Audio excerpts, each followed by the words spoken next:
So today we're out here in Old Town Scottsdale and we're asking people, what is love? Let's go.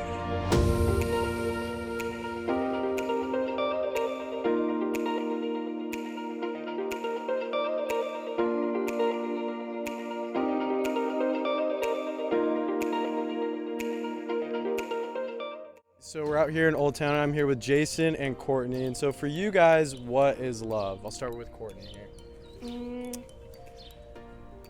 Love is this like deep feeling that means that you care a lot about something or someone.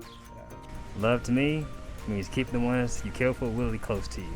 I love that. Easy gets the job done. The ones you really love, keep them close to you. Well, I'm here with Emily. And Emily, what does love mean to you? Love is these two. I love that. Family. Yep.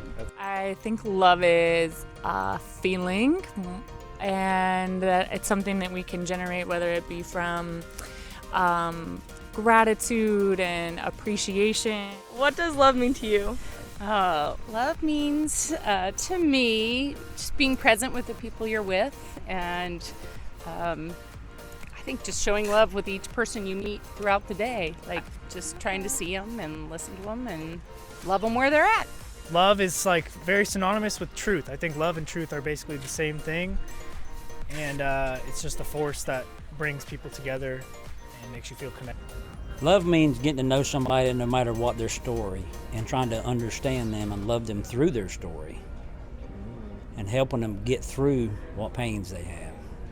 Well, love is just caring about someone almost more than you care about yourself, but you have to watch it that you don't put yourself too much in the background. But yeah, just that consideration, and some people call it civility toward others, but so to me it's a lot more than civility. It really is caring about them. And Ryan, what does love mean to you?